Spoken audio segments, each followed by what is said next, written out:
For the past 20 years, David Icke has written books and travelled the world, sharing with anyone who will listen the truth of the world as he sees it. The last 20 years has not just been about me writing books and doing talks. It's been about cleaning out the sense of limitation within myself. David has experienced more than most could imagine on this journey. They're laughing at you. They're not laughing with you.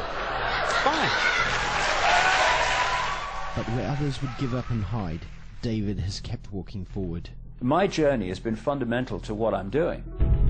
And now, 20 years on, when the evidence of what he has been saying is almost undeniable, people are waking up to the truth. That the world is not how we have been shown in the media or told by politicians. The truth that David has been sharing for 20 years. David Icke, still crazy after all these years.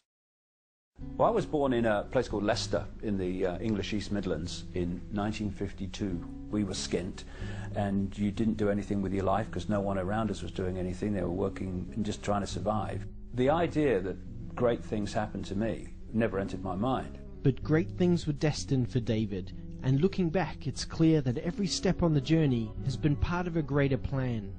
I became a footballer because it taught me to focus, to use discipline to create an outcome. I lost that career at 19 in very tragic, from my point of view at the time, and very painful circumstances, and therefore played professional football for over a year with rheumatoid arthritis in agony, because that activated within me a will not to give in and not to go under and not to fall apart under pressure and under stress. I then went into the television arena because that gave me a national profile, which when I came out with this stuff meant it wasn't going to be ignored. It also taught me about the media and how it works and what an irrelevance it is to informing the public what's actually going on in the world. I then went into the Green Party, which showed me the political arena and showed me what an irrelevance it was. And then I had my mass ridicule, which cleaned me out of the prison that most people live in, which is the fear of what other people think. David Icke. I was invited on because of all the furore going on with relation to Truth Vibrations when it was coming out. Let me get the story right. The press claim that you claim to be the Son of God. Mm-hmm. Is that true? Yes, you see, the thing is that it's quite funny, really. You know, 2,000 years ago, had a guy called Jesus sat here and said these same things, you would still be laughing. It's really funny that we've not really moved on that much. What I was trying to say is that I knew that we are all one infinite consciousness, and that what we call David Icke and Ethel Jones are just different points of observation of that consciousness. If you take this one consciousness to be God, or use the term God, I don't, but if you want to, then we are all sons, daughters, if you want to be politically correct, of God. And he took the ridicule route, and within minutes the audience are laughing all throughout the interview, virtually. Was it a great shock for you to discover this at 38? Well, I think the word is gobsmacked. There was a massive audience. I think it was something like 17 million in a country of 60-odd million. So, you know, it was a big ratio of the population watched that. You know, the best way of removing negativity is to laugh and be joyous. So I'm delighted that there's so much laughter in the audience tonight. But just let me say this. They're laughing at you. They're not laughing with you. Fine. I look back at it with not affection, because it was a nightmare to experience, but I know that it was necessary, and I know that a lot has come as a result of it. When you survey the world today, you know, when a child dies in this world of preventable disease every 2 seconds, when the economic system of the world must destroy the earth simply for that system to survive, when you see all the wars and when you see all the pain and when you see all the suffering, is it a force of love and wisdom and tolerance that is in control of this planet? It was just crazy after that. The ridicule reached extraordinary levels. The comeback from the public, I could never quite understand. People just pointing at you, laughing at you, and I mean literally stopping and pointing, whole families pointing and laughing. When you face that scale of ridicule, you either go under, or you say, I am me, I am free, and if you don't like it, we'll do the other thing, but this is me. And I chose to do the latter. And as a result of that, I let go of the fear of what people thought of me. I mean, we get emails all the time from people that apologise and say, I watched the Wogan show, I too laughed, but I'm not laughing anymore. One of the reasons that I have a lot of credibility with a lot of people now is because of things I said and wrote 15 years ago, which are now daily experience. If I had said 15 years ago, I can't say that because they'll laugh, they wouldn't have been said. And people would not now be saying, it's happening what that bloke said, and the credibility of that, which is the important part of it, not credibility for me, but credibility for the information, that then gets people to say, well, what else is he saying? It's not about prophecy. It's about uncovering what the agenda for the world is and then watching it unfold. It's knowing what the game plan is, and the idea is to expose the game plan so the more people are aware of it, the more we can intervene on it. We have got caught in a fake self-identity of believing we are the body. There is a calculated cabal that is systematically seeking to hold us in that illusory self-identity. And there is a vibrational change underway which is breaking up this fear-based, low vibrational state, and therefore the control system must fall. Challenges coming are enormous because the control system is going to be like a cornered rat. It's going to throw the kitchen sink and the plug. We're now entering a period where miracles become possible because they're not miracles, they're just a greater lack of limitation. That's all miracles are. If you want to make a difference in the world, then don't just be yourself, live yourself, and don't think of what will people think of me, because then you're not living your life, you're living theirs. What's all that about? I'm in a real good space 20 years on, because I can look back at all the real big challenges. I'm completely at peace with them. I know the challenges that have happened before, the ridicule, the rheumatoid arthritis, and the loss of my football career. I know they were all part of my journey. And not only are they part of the journey, they're a fundamental part of the journey. Because I'm not where I am today, doing what I am today, despite what has happened to me. I'm doing it because of what has happened to me, the things I liked and the things I didn't like. And I'm still there 20 years on, more determined than I've ever been. Because we're going to see some amazing changes in the world in the next few years.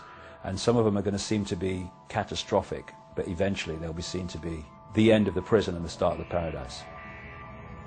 I can handle that.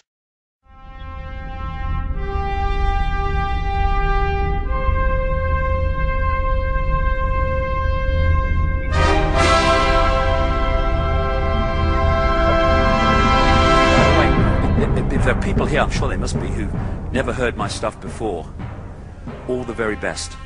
Because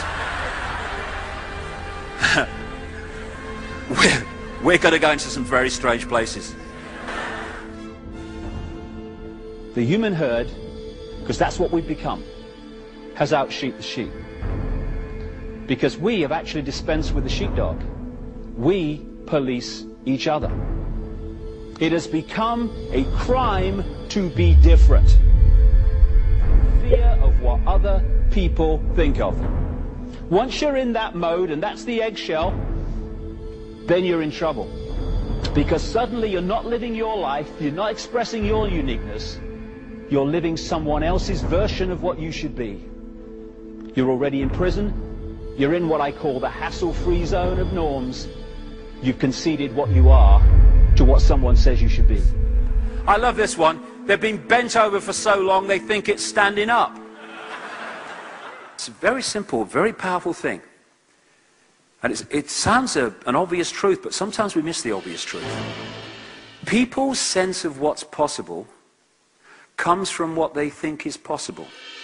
And what they think is possible comes from the information they receive to tell them what is possible.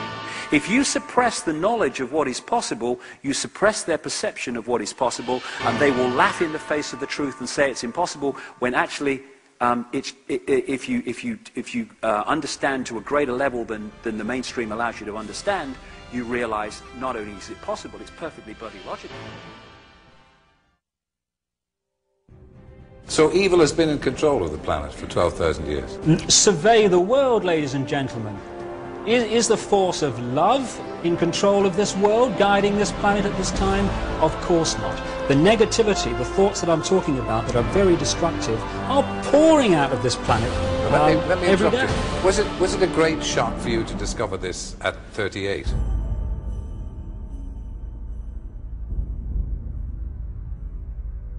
At the time, it changed everything for you, didn't it? Well, it changed everything in the sense of I couldn't walk down any street in Britain without being laughed at by most of the people. Going in a pub, there was uproar. A comedian only had to say my name to get a laugh.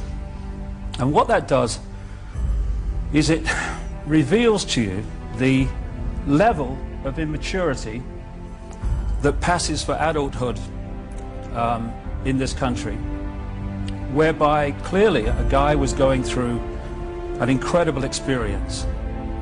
And instead of being mature and saying, why is this guy gone from being this, what you would call straight, normal television presenter, to how he is now? This is interesting. What's happening here? Instead, and I heard the ripples of laughter 16 years on when my name was mentioned, people just laughed. But the other, which gave me a real insight, especially given what I'm doing now in my books, about how easy it is for the few to control the many. Because the many, you know, we laugh at sheep because sheep just follow the one in front. Oh, stupid sheep. We humans have out-sheep the sheep, because at least the sheep need a sheepdog to keep them in line. Humans keep each other in line, and they do it by ridiculing or condemning anyone who commits the crime, because that's what it's become, of being different. I had a choice, Terry, at that point. I could have ended up faced with that scale of ridicule and ended up shaking in the corner. Or I could have said, as I did, laugh, condemn, I don't give a damn.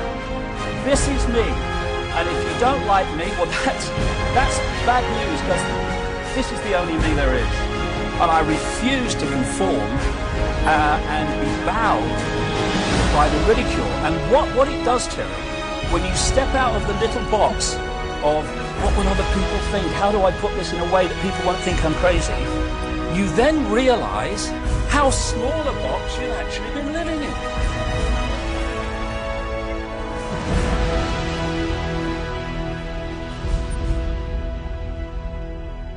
People like Greg Braden and others have started to focus on this particular image.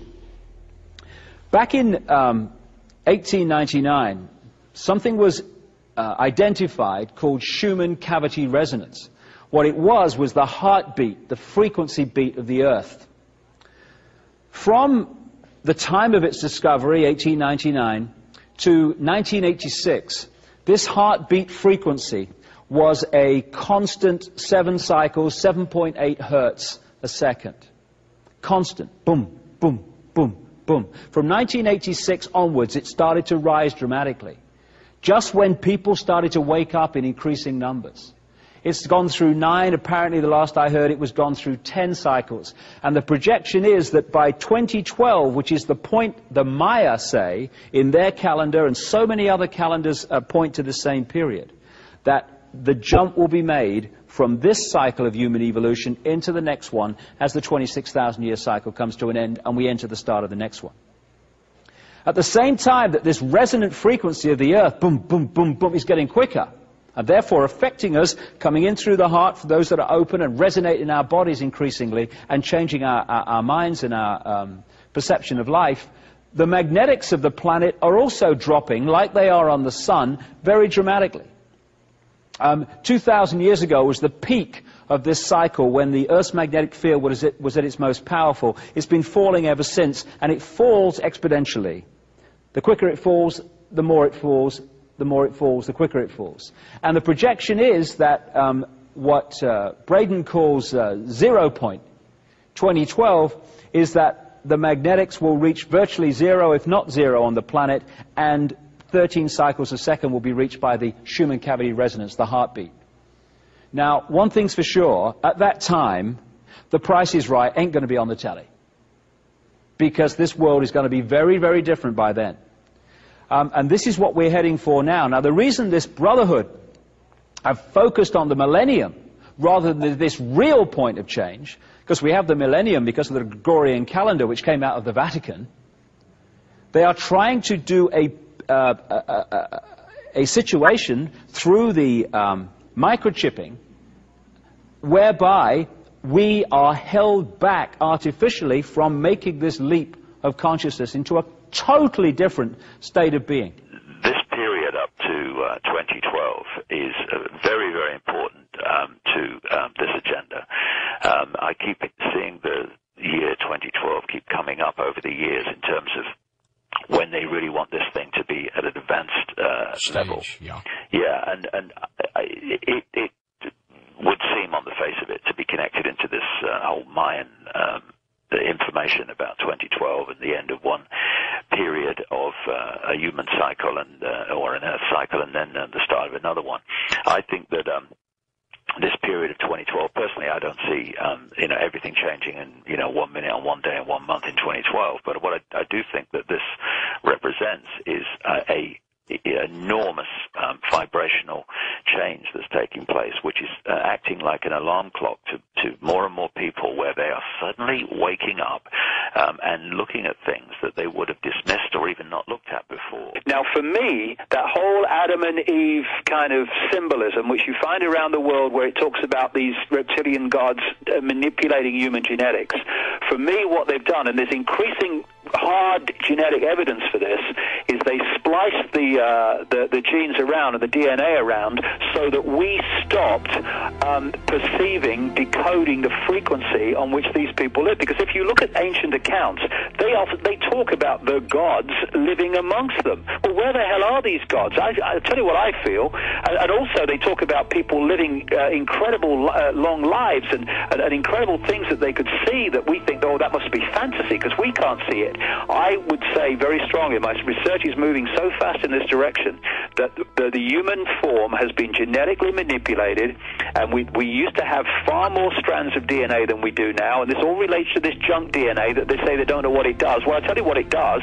It connects us to all those frequency areas we could decode at one point that we can't decode now. What we call dark energy, dark mass, is just a continuation of the reality that we have. Because of the manipulation of the receiver, transmitter, decoder, the body, we're not accessing the range of that reality that we used to. Well, by the way, David, this is not just your opinion. As you know, major scientific institutions, governments had always said it was junk DNA, but now they're noticing that even if you believe in evolution, on a different evolutionary curve, humans have in their DNA copies of all these other life forms that aren't in our supposed evolutionary development with the way that, they've put out evolution and all the disinformation packaged on that. And top scientists who were atheists are now saying, I don't know what made it, but this stuff is engineered.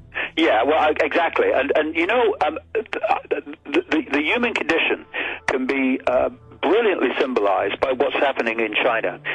We have a collective reality called the Internet, which is very, very, in a much lesser way, of course, very symbolic of the reality we're actually experiencing, the Matrix. What they do in China, the authorities, because they don't want the people to have access to information that could wake them up and get them to see the situation, is they're firewalling off computers, of course, so that people in China can only access a much smaller part of the Internet than the rest of the population of the world. Didn't work. Hold on, that didn't work. So now they're going to by law make all new computers have a self-regulator built into it. That's the drugs, that's the chemicals, that's the programming in the computer itself, not just the network. Yeah, and what initially happened, I would suggest, is that those body computers were programmed to not receive and therefore decode and experience the range of frequencies we could before, which scientists are calling dark mass, dark energy in this universe. And so we're actually, and look at it, visible light, the only frequency range that we can perceive, is ludicrously tiny. Why? Because it's been, the body computer has been made to only access that frequency. And that's what's happened, and that's why we can't see the gods now that operate just outside of visible light, as the ancient accounts talked about in eons ago. Do you think that, what is your perspective on that playing into the return of the Anunnaki, the gods? Like I said, I'll take the answer on Or are the globalists going to stage a fake blue beam? Go ahead. Thank you, caller. Yeah, well, any of these things are possible. I mean, the thing is that we are not the only life species in this universe. But, you know, people see visible light as the universe. And like I say, the universe is visible light plus all the dark matter, which is the vast the vast majority of this universe we cannot decode. And it's very badly named dark matter or dark energy because it gives the perception of being like somewhere with a light off. It's not like that. They call it dark because they can't see it, and they can't see it because they're in bodies that can't decode it. And a lot of these so-called aliens or extraterrestrial forms, they actually come into visible light from the dark energy areas of the universe because they can move frequencies. And so they can appear and disappear. This is when people see a UFO or some entity appear and disappear. It's left the frequency of visible light, so they can't decode it. So to their perception, it appears and disappears. When people say, well, why haven't we known about this before? Well, I've spent 20 years in nearly 50 countries researching a great stream of different subjects which on the face of it appear completely unconnected. And it's only when you connect these apparently unconnectable subjects and areas of society and life that the puzzle pieces fit to the point where you can go, oh, I can see it now. Now, billions of people wake up every morning and they go to work, or they try to survive another day. They're not spending 20 years fitting these pieces together. So how can they see it? Until I started fitting them together, I couldn't see it. I was very skeptical of authority, always was, and the people who claim to be in power, but this bigger picture, I hadn't got a clue.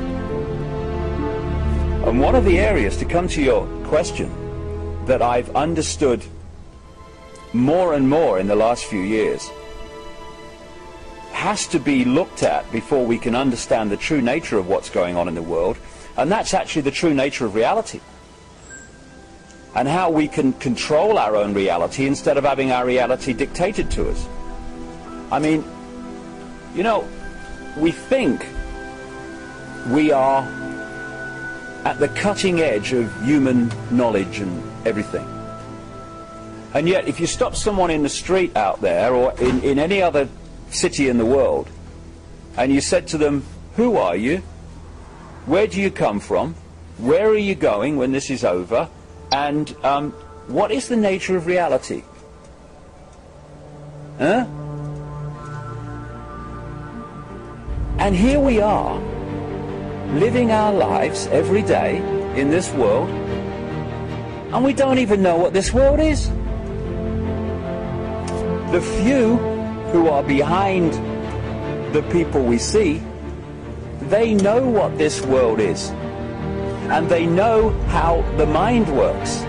They know how if you can control the way people think and perceive, you can completely control their lives.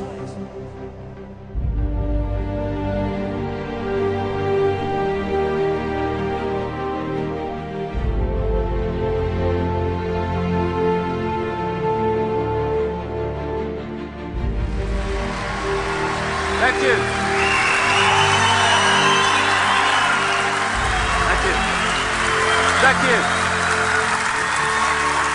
you. Thank you very much. Thank you. Microphone. Thank you very much. Thank you. Thank you very much. Hey, can you hear my mic all right? You can now, it's turned on. Hey, I remember the last time I came to Australia. Well, the first time, actually. I've been 3 times. And I started off north of Brisbane in the back of this old banger of a car, went down through Brisbane, down to Newcastle and Sydney and Adelaide, sitting like this, mile after mile in the back of this sodding car, talking to next to no bugger. It were great. But it's amazing if you keep going because you believe what you're doing is right, how the waters open and things change, as long as you don't give up. When you give up, that's when it all stops and nothing can manifest from it. But when you keep going, if what you're saying has any validity, it will eventually be shown to be so. And all that effort, which appeared to be a waste of time and a waste of effort, in the end starts leading somewhere. And my God, it's leading somewhere now as humanity starts to wake up increasingly in vaster and vaster numbers to remember the full magnitude of who we are. My God, do we need this or what? The whole theme of today is to free our minds. Actually, it's more than that, as I'll come to. Free our minds from the programming that turns infinite consciousness, having an experience, into a 4-legged animal from which we get wool, that have lost the ability to decide perception and reality for themselves and have to have it decided for them. Without that, the few couldn't control the many. With it, it's a piece of cake. This is Wilhelm Reich setting the tone for the day, an inventor and researcher and psychologist.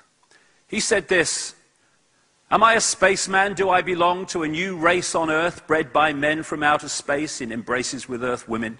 I request my right and privilege to have such thoughts and ask such questions without being threatened to be jailed by any administrative agency of society.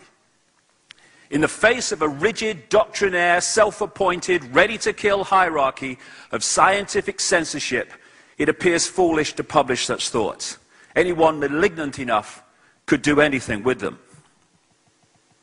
Still, the right to be wrong has to be maintained. Massive basic human right, the right to be wrong. We should not fear to enter a forest because there are wildcats around in the trees. We should not yield our right to well-controlled speculation. It is certain questions entailed in such speculation which administrators of established knowledge fear. But in entering the cosmic age, we should certainly insist on the right to ask new, even silly questions without being molested. And I demand that right for myself, and no men in dark suits or uniforms are going to deny me that, for I am consciousness, not some clone of some idiotic, brain-dead system that seeks to tell me who I am, and what I can and cannot do with my own mind."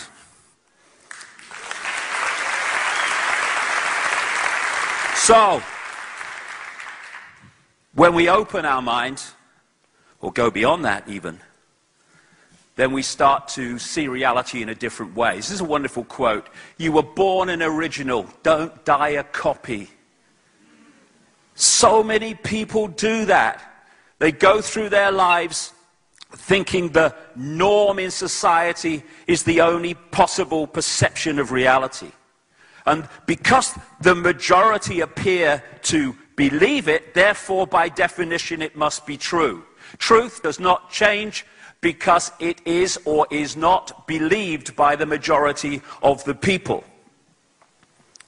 As Gandhi said, even if you are in a minority of one, the truth is still the truth.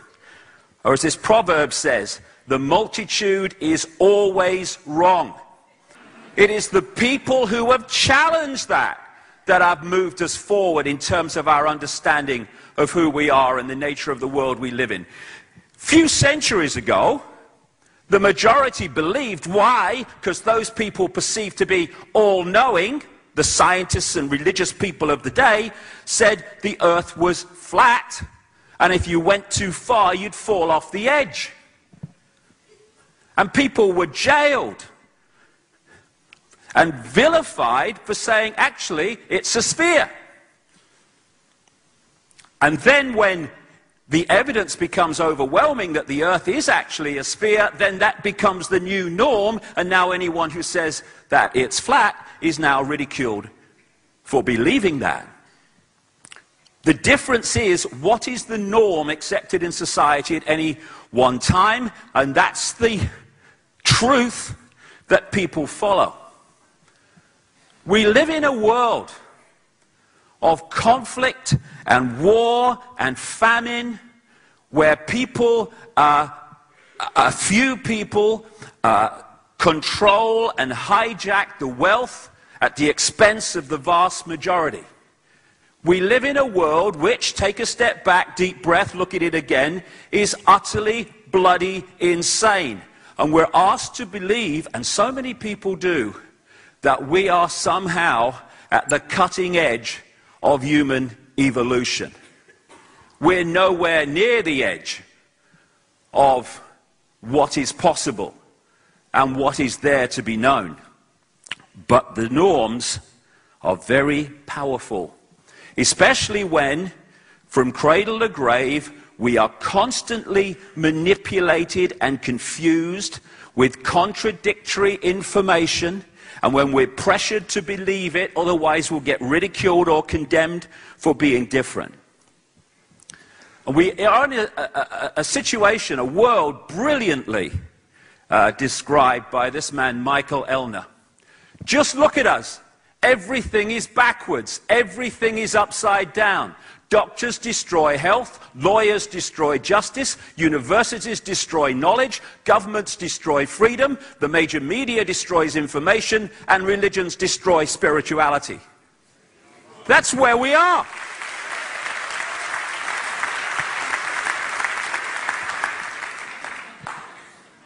So we live in an upside-down world.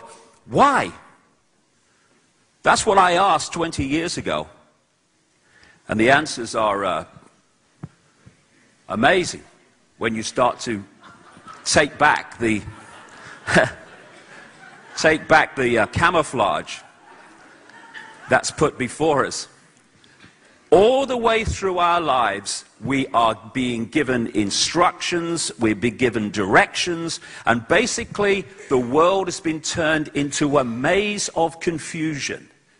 And it's done to keep us from the simple truths, because complexity is there to stop us finding those simple truths.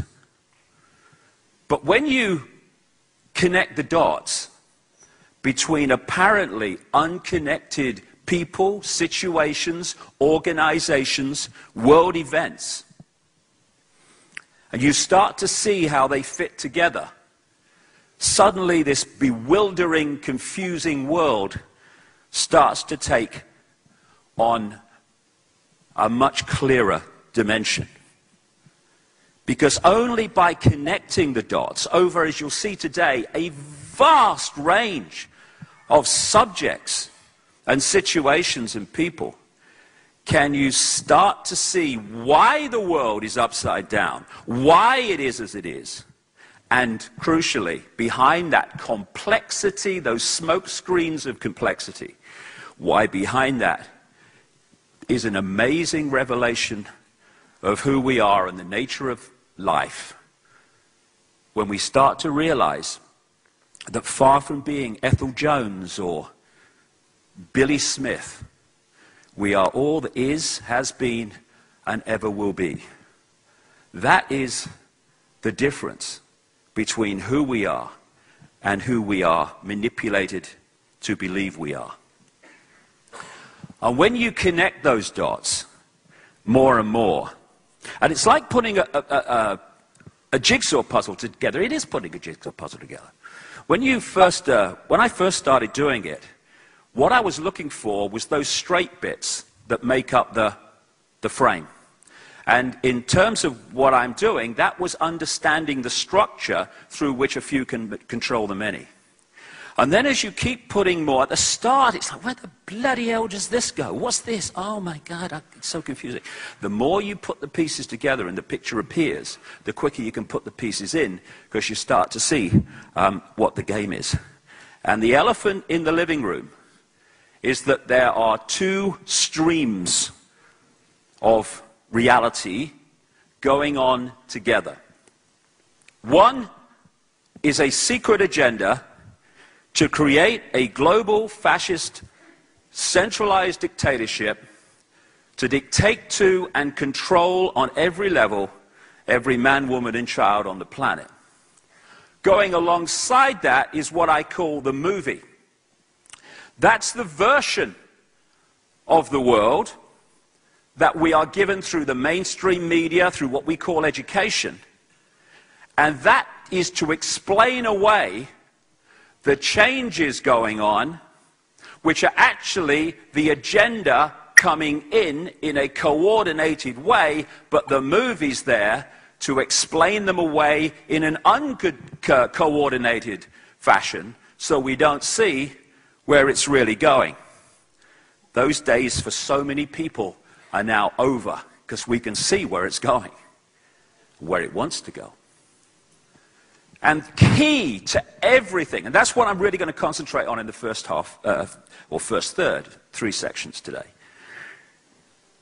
The key to everything else in this global conspiracy is to put humanity into a false identity, a false belief in who we are. It has to get us to see ourselves in terms of little me, powerlessness. What can I do? I'm just Joe Public, and I'm just Ethel Jones or Charlie Smith. That's who I am. I'm the reflection in the mirror. That's me. I have no power.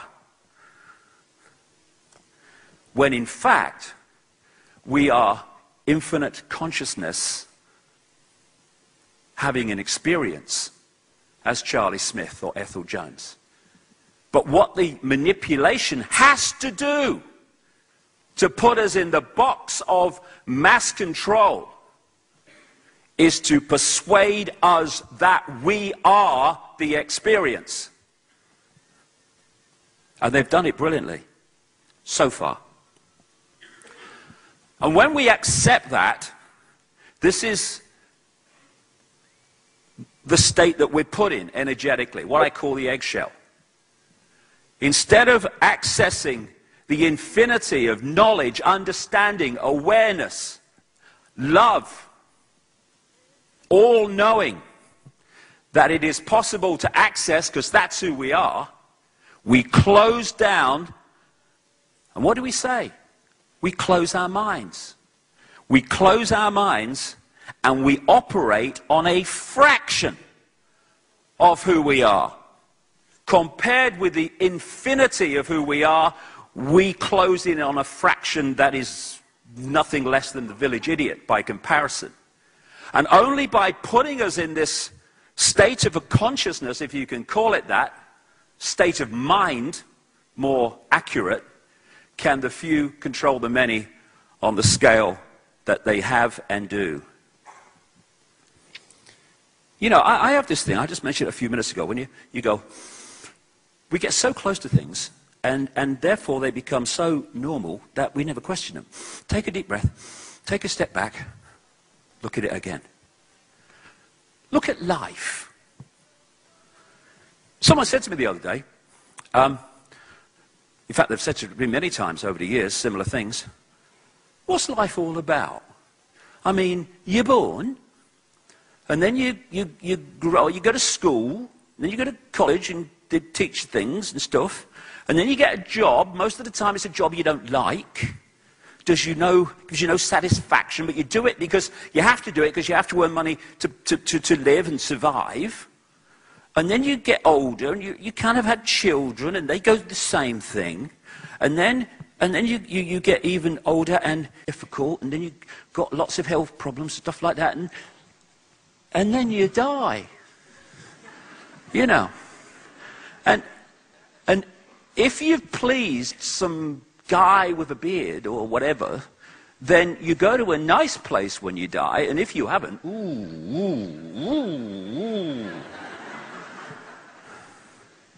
and you look at it, and people don't live overwhelmingly, they exist. They stay alive between point A and point Z. And this is life. I think we can do better than that. The reason that's what life has become is because we have become people who have, who live not a life, but a program. A computer program that follows the program through what we call life. And instead of living life, we let life live us, the program live us. And the program is working all the time to keep us in a hypnotic state, because that's, as I'll come to, is basically where most people are at, in a hypnotic state. And it's incessant. Tick, tock, you are feeling sleepy. You have no power. You must serve the system. It's a mind game. It has to be a mind game because there's not enough manipulators to physically control the population, so they have to do it through mind, through perception. And through that, by the way, get the population to police each other. They put us in prisons of the mind, where we instead of expanding out to all possibility, we have these belief systems, which are nothing more than programs, computer programs, religion, politics, race, self-identity. We are all that is, has ever been, will ever be, and yet once you take on a religion, that goes zoom. Or I'm a Christian, I'm a Muslim, I follow Judaism, and I'm Hindu. Boom! Rules, regulations. You can't say that. You're not a Hindu if you say that. You're not a Christian if you say that. Oh, sorry, oh. And then there's politics. Oh, you're not a Republican, are you? You're not a Republican if you say that. You're not a Democrat. You're not this. You're not that. Oh, I'm a black person. I'm a Jewish person. I'm a Arab person. I'm a middle-class Englishman. That's who I am. It's my race. Boom. What is identifying? Not, you know, experiencing being in a race and enjoying it and all that stuff. I like being an Australian and all that stuff. No problem with that. As long as you realize it's an experience. Once you identify with being the race, you are identifying with being the body, which means you're identifying with being Charlie Smith and Ethel Jones. Gotcha! Which brings us to self-identity, which is the key one. Stop them understanding who they really are, because then we're right up the Swanee. By the way, if there are people here, I'm sure there must be, who've never heard my stuff before, all the very best. Because we're going to go into some very strange places before this day is out. He's just said the Queen's a lizard. He couldn't have done. He couldn't have said that. He did. He did.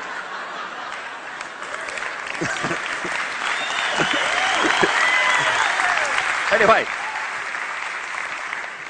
this is a great way that we're held in belief systems. Cognitive dissonance. I love this one. It's really, really important. Lying to yourself. Cognitive dissonance, for people who haven't come across it, is a state of anxiety. I've seen people in it. State of anxiety when their belief system and their experience, or what they're hearing in terms of information, are at odds. Now, cognitive dissonance is a very good thing, because when you go into this anxiety state, you can look at the information and look at the experience, realize there's more to know about your belief system, and you move on. But what most people do is the belief system's immovable, not to be touched. So what they then do is try to find ways to explain away the experience or the new information, so the belief system remains intact.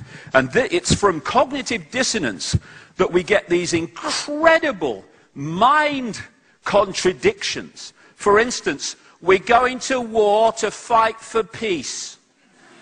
Cognitive dissonance, classic.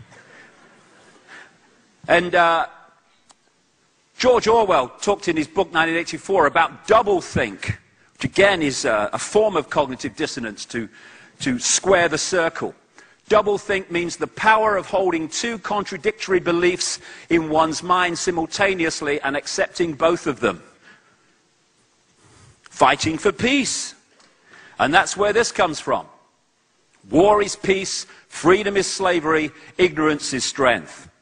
And only by persuading us to take on these contradictions and accept them as real can the few control the many. And the idea, and my goodness me, they've got so many people in this world in this state, the idea is to keep us in a total and constant state of confusion. Thinking the world is sane when it's utterly crazy. Like doctors destroying health. When you realize what the game is, when you've connected enough dots, that is not a contradiction at all anymore. It's only a contradiction when you don't know what the game is. Doctors destroy health because it's about wealth, not health. Pharmaceutical companies are not there to bring health to the population. They're there to scam them on one level for vast amounts of money. They're not interested in curing people of cancer. They're making too much money treating the symptoms in this assisted suicide we call chemotherapy. And also to so drug the population in various and many ways that, again, our ability to think straight and sharply is destroyed. This guy, William Osler, Canadian physician, he said one of the first duties of the physician is to educate the masses not to take medicine. I like him. I like him. I don't know why he said it, but it's true. Lawyers destroy justice. Of course they do. Because if we live in a just and fair society in which everyone is treated the same, the few do not have the privileges through law to stitch up the population and the system in general. So, of course, lawyers are there to destroy justice. Universities destroy knowledge. Again, of course. The last thing you want, if you're the few and you want to control the many, is a sharp-thinking, intelligent, aware population. Worst bloody nightmare. So right the way through, from what we call the education system, people are not educated, they are indoctrinated with a version of life and reality and the world that suits the system to keep the few in servitude. And I feel for young people today because they are being bombarded, especially at this time of awakening, and that's no coincidence either. They're being bombarded on multi-levels to keep them asleep and to keep them from opening their minds to see the full magnitude of who they are. And all around the world, education is celebrated. Oh, yes, we're bringing education to the third world. If only. Just more indoctrination into the same global system that we're all supposed to worship.